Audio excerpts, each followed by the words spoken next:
رجب کے مہینے میں یزید حکومت میں آیا ہے 60 ہجری میں،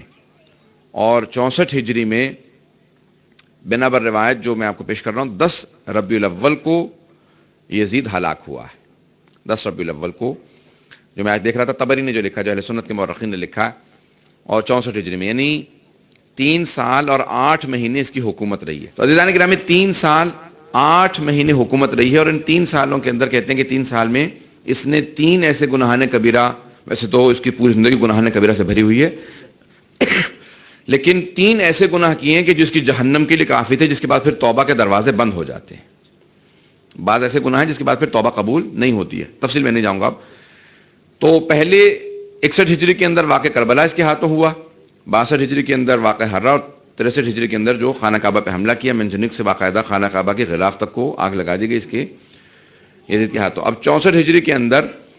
جب اطباء کو بلایا گیا، طبیبوں کو بلایا گیا، جو اس زمانے کے ڈاکٹرز ان کو بلایا گیا، کہا یزید کو سکون نہیں ملتا ہے، کہا کہ اس کو ایک ایسا مرض لاحق ہو گیا ہے کہ اس کا کوئی علاج نہیں ہے،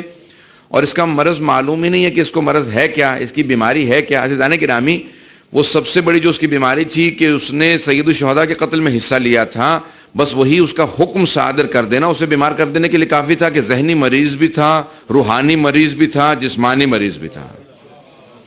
اب اس کی رواں جو ہے بالکل اس کی جو نفسیاتی کیفیت تھی، تو اس کو اطباء نے، اس زمانے کے طبیبوں نے کہا کہ تم شکار پہ جایا کرو، سیر و تفریح میں زیادہ سے زیادہ وقت گزارو، اس سے تمہیں سکون ملے گا۔ تو اب 64 ہجری کے اندر یہی ربیع الاول کا مہینہ تھا، اس نے باقاعدہ 10,000 کا لشکر بنایا کہ میرے ساتھ شکار کھیلنے چلو۔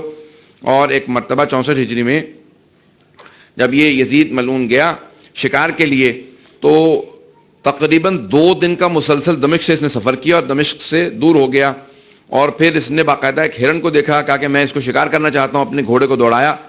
سب کے سب لوگ فوجی ساتھ آنا چاہتے تھے، اس نے کہا سب رک جاؤ، میں صرف اکیلا اس ہرنے کے پیچھے جاؤں گا،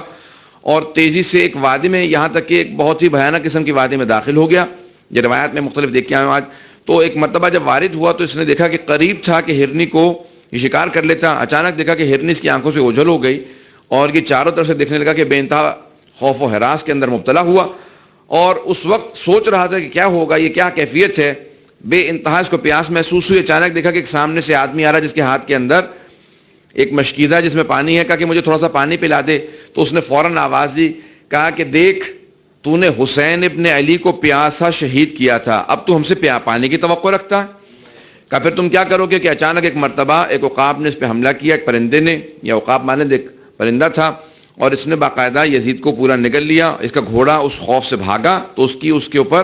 ران، ایک ٹانگ جو ہے وہ ٹوٹ کے رہ گئی، اور باقاعدہ اس کے گھوڑے کے دوڑنے کی وجہ سے، اور باقی یزید کو اس پرندے نے نگل لیا۔ معصوم سے پوچھا کہ یہ سب لوگوں نے جو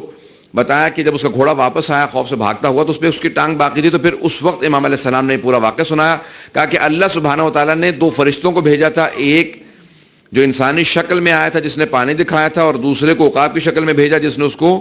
باقاعدہ کھا لیا، اور قیامت تک کے لیے مسلسل اس کو چیرتا رہے گا، کھاتا رہے گا، پھر اگل دے گا، پھر دوبارہ کھائے گا۔ کہا قیامت تک کے لیے یہ یزید کا عذاب ہے، اس کے بعد اس سے زیادہ عذاب ہے۔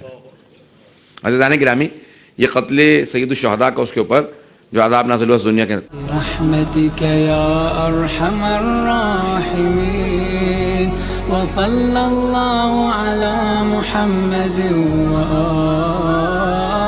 الطاہرین۔